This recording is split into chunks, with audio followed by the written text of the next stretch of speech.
Blessing, que la paix de notre Seigneur soit votre partage. La Bible. En fait, ça fait tant des années, une trentaine des années, depuis que je suis né, je n'ai jamais su que dans la Bible, il y avait deux dieux. En effet, je faisais des lectures, je lisais souvent, mais je ne tenais pas compte que dans la Bible, il y a deux dieux.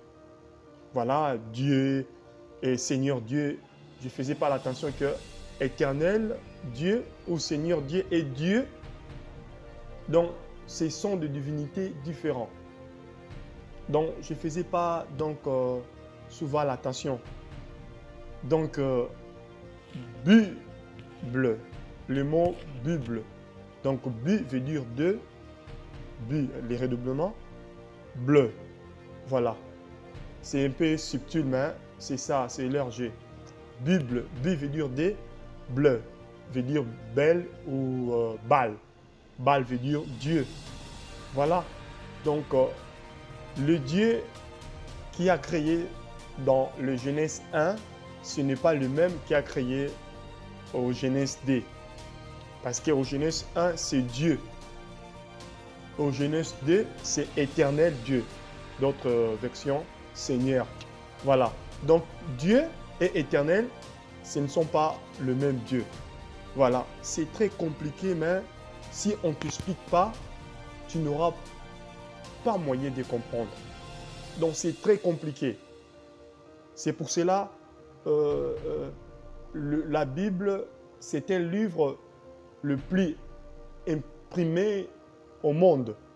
C'est les seuls livres que le plus traduit au monde, la Bible.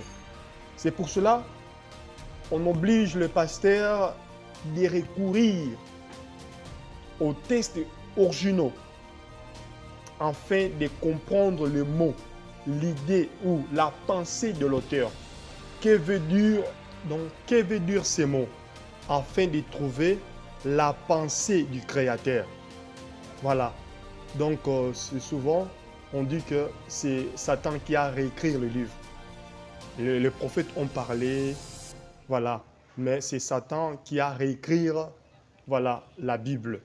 Donc, le Dieu qui a fait sortir Abraham dans la maison de son père, ce n'est pas le même qui lui a demandé de lui offrir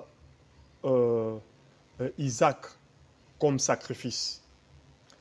À titre illustratif, Genèse 12, à partir du premier verset, Éternel dit à Abraham, Éternel dit à Abraham, va-t'en de ton pays, de ta patrie et de la maison de ton père dans le pays que je te montrerai. Je ferai de toi une grande nation et je te bénirai. Je rendrai ton nom grand et tu seras une source de bénédiction. Ici, c'est l'Éternel. Donc, l'Éternel et Dieu, ce ne sont pas les mêmes divinités. Alors, prenons Genèse 22, à partir du premier verset. Après ces choses, Dieu mit Abraham à l'épreuve.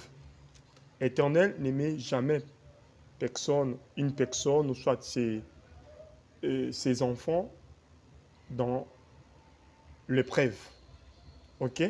Ici, c'est Dieu, ce n'est pas éternel. Hein? Vous ne voyez pas la subtilité dans ce livre.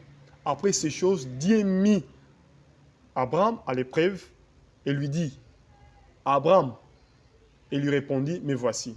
Dieu dit, prends ton fils, ton unique, celui que tu aimes, Isaac, va-t'en au pays des Morija et là, offre-le en holocauste sur l'une des montagnes que je te dirai. Si on ne t'explique pas, tu ne comprendras jamais qu'il y a deux dieux. Parce que Dieu, ce n'est pas éternel. Dieu, ce n'est pas le Seigneur. Voilà. Donc, Dieu, c'est un Dieu de sacrifice. Et éternel, c'est un Dieu de l'ordre. C'est un Dieu des lois. Voilà. Si tu obéis, tu ne seras pas la queue, tu seras la tête. Si tu obéis, tu mangeras, voilà. Donc, tu mangeras le fruit de la terre.